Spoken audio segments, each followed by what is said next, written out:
Hello everyone, it's that time of year again, end of year. Let's talk about some top 10s. In this video I'm going to combine top 10 Marvel Legends as well as the top 10 worst Marvel Legends of the year for 2022.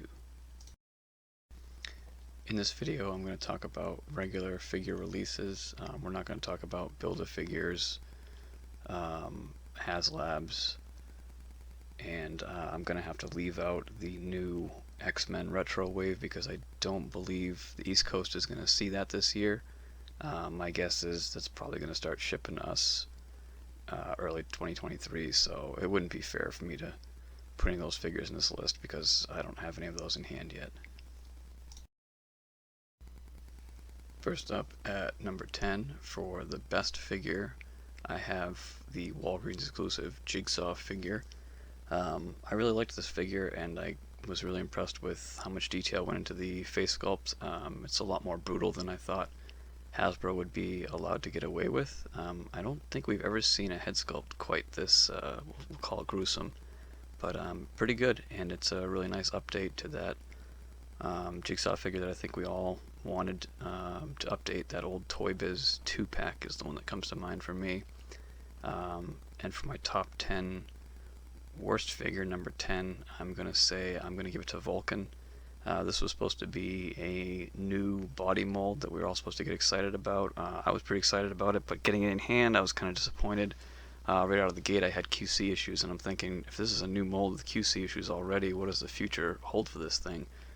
Cracks in the plastic, just poor paint applications. This figure's already been discounted like crazy. I was able to pick a couple up at like $5. So I think it'll be good for making some customs that body type might work with. They didn't give Vulcan any power effects, which is kind of weird. The animation on the card on the back shows some pretty cool effects that would have gone along nicely with this character. So he's just not so boring looking. I also thought the hair should have probably been like jet black. I don't know. Most images I think his hair is black. But yeah, I don't know. I was just hoping for a little more out of this thing. Everyone was all excited about it, and then it's getting discounted down to like $5 and not selling. So there you have it. Next up at number 9 for the best, I have the re-release Rhino Deluxe figure. I know for a lot of people this one was really great because if you missed out on the original Build-A-Figure, or you just didn't want to pay the crazy secondary market prices for them, here was your shot to get them for around like $30. I think he even got discounted a little bit lower than that just recently, which is really good. I think I even might have picked up an extra one for customs, but they did a good job with this figure. I like the extra detail in the head sculpt. It's good because it's a different look for him too than we originally got. So I know in the comics he's been showed two different ways. Some people want one that's more like animated accurate for the cartoon. I like that I can still kind of keep my custom low budget Rhino that I made on the Abomination body, and then I can put this one in with a different team or different display. I think the new Rhino I put with my more recent Thunderbolts that were part of like Kingpin's run in the King of Black. So yeah, it's a good figure, and I think it was nice to get something like that, and I hope that we see more of this from Hasbro in the future. At number 9 for the worst figure, I actually put the Walgreens binary figure. I don't think anybody was really happy when they saw that they were reusing the old female body for this. It didn't really fit with the look I think a lot of people had in mind. I know that I was picturing this one comic book cover and kind of thinking, oh man, I wish they would have sculpted the fire coming off of her, or just given us some kind of a different or better fire effect. And the face to me just didn't really line up with what I wanted. So didn't take very long. I quickly found an extra rogue body and started working on a custom right away so that I could find something that would fit with what I picture a little bit better. And it's not the end of that female body mold. There's more of that to come. You'll see more in the worst, but number 9 worst I had by. Next up for my number 8 best, I had the Walgreens exclusive Baron Zemo, the classic look. We had got the modern Zemo back in the day in an old wave, but I think a lot of us wanted an update to that old classic Toy Biz figure that we got even longer ago. I think this guy meets expectations, and he fits in pretty well with other classic Avengers villains displays. My number 8 worst was the Armored Spider-Man. I don't think I was ever really a fan of the look in the comics or the animated show. To me, this figure just looks like Spider-Man wearing like pattern of like pads. Some of the comic images that I saw showed the armor like protruding out, or I should say sticking out a bit more and having more bulk to it. The head here just looks like he's wearing a plastic mask or like a motorcycle helmet. Even when this thing got discounted, I still passed on it. Next up, for my number 7 best, I had the Walmart exclusive Doctor Strange.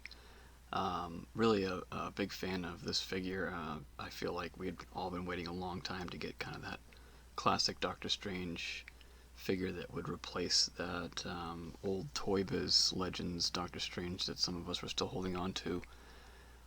Overall, I think this is a really good figure. That it's got like that sort of more deluxe feel to it. I just feel like they packed so much stuff in with them that made this figure a lot more fun.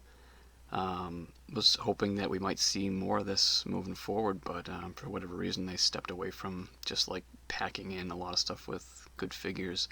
Some people complain that this cape could have been better, maybe like a soft goods or even a soft rubber like we had gotten in the past, but I still think this guy fits in really well with our Avengers Classic displays, and I definitely have him posed usually, I think, with the closed eyes, and yeah, I think effects and everything that he came with, he was well worth the price. For my number 7 worst, I had the Retro Wave Hobgoblin. Boy, was I disappointed with this figure. I was really thinking we were going to get a re-release of the figure we all wanted, which was from that Space Knight Venom Build-A-Figure wave. I sold that wave and I did really well with the amount of money I got on it, so I was like, alright, well, I gotta come up with a Hobgoblin to somewhat replace my old Toy Biz Hobgoblin, and this new retro one is not it.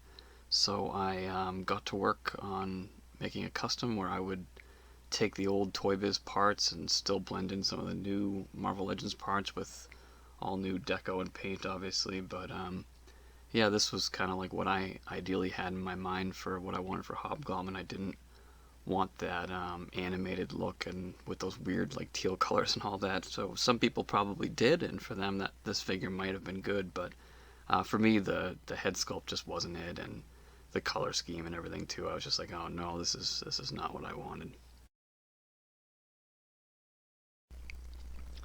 My number 6 best is the Quake Maria Hill combo pack. I pre-ordered 2 of these knowing that I would want to have each character respectively.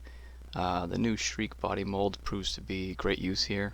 Both figures came out great with really nice head sculpts. I wish that Quake had come with some kind of power effects, but it was easy enough to find some kind of customizer on the secondary who makes them. I may end up getting a few more of these and maybe army building like a female shield agents display with just extra fodder heads that I have. I hope that we see more of this clever combo pack stuff in the future from Hasbro. My number 6 worst is the Future Foundation Spider-Man. We had just seen that they can make the pinless Spider-Man, and this came out at the same time, which just was silly. They got the new price points, and then they're showing us these god-awful pins that the colors don't match. I think this was an easy pass for a lot of people, and they're still not selling this thing, and it's discounted all over the place. The next number 5 best for me was the X-Force Richter figure. This one was kind of tough for me. I really had no desire to pick up that X-Force 3-pack.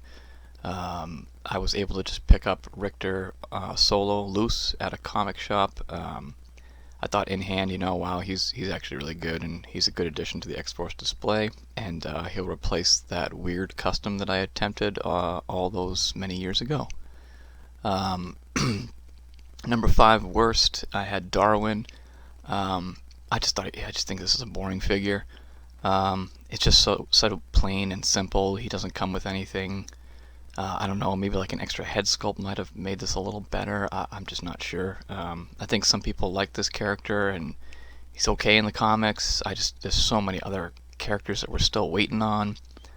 He just feels like a filler in this wave, and I just opened it, took the bath part, and threw this guy in the back of a display somewhere. Next up, for my number 4 best, I have the Null figure from the Null Venom 2-pack. I'm a big fan of a character that is relatively new from the comics and is already getting a figure. I feel like, big bad villains are often reused over and over again in the comics. It's always nice to see something or someone new. I feel like Null is a really great addition to a symbiote display, a Spider-Man display, or even just like a regular villains display. My number 4 worst figure has to be Pickle Lip. The 20th anniversary Hulk, for me, at the new price points was a pass. We had just got so many Hulk figures last year and the year before that were around $30, sometimes discounted lower. Not to mention the KO Hulks that you can get from AliExpress that were closer to $20. But now this one we're supposed to pay $40. I don't know. I guess for me this is only a must-buy if you have to have this look. Like this was your ideal version of Hulk, but for me this was an easy pass. Next up, for my number 3 best, I have the 20th anniversary Captain America. This figure slowly grew on me. I didn't buy it at first, but the more reviews that I saw and the more I thought about it, I figured this was probably going to be that ideal Captain America to go with your classic Avengers display. So he will replace my 80th anniversary cap that has like the darker blues. This one has the lighter blues and just some pretty cool accessories that he came with. So when it got discounted down to a more reasonable price, I did end up picking it up, and the longer I had him, the more it grew on me, and he moved up in the spots on this list pretty quickly. At my number 3 worst figure, I had Siren. That one they just really messed up bad on. I was really looking forward to that figure to add her into the X-Force display, but the head sculpt is just god-awful. She's not screaming, she's not using her powers, she doesn't come with effects. It was all kinds of disappointing. It's still alright. I mean, you're still going to display that with your X-Force, right? But we're all kind of hoping that they redo that and fix the mistake of not having the screaming. Next up, for my number 2 best, I've got the Renew Your Vows 2-pack Spider-Man. Finally, Spider-Man with no weird pin colors, and this one's got toe articulation. This has to be our best Spider-Man figure yet. I'm hoping that this means things are going to be getting better, and I believe if you look now, you can get this 2-pack pretty good discount price. I think it's like $30 or something, so it's a little bit better than it was when it first hit the shelves. So my number 2 worst figure is the first appearance Sabretooth. What the F is this thing? Seriously, who asked for this? If you wanted this version and this was more important to you than the animated version, please let me know in the comments below. This head sculpt is wild. It reminds me more of that weird Joker that we got for a while there on that new, like, the Batman animated series. I think we're still all waiting on the ideal version of Sabretooth, and instead we got this damn thing. Alright, real quick before we do the number 1 best, I'm just going to throw the number 1 worst out there. For me, it was that Madam Hydra. Oh man, we needed an update so bad to the old Madam Hydra, and they still gave us the old body mold and just not the best head sculpt. I don't know. This hair is just, the whole thing's bad. Huge disappointment.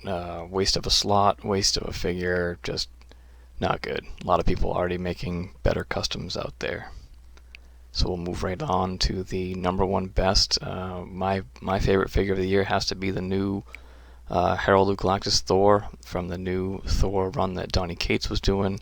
Again, getting that action figure that you're just reading about in the comic books. It feels new, it feels fresh.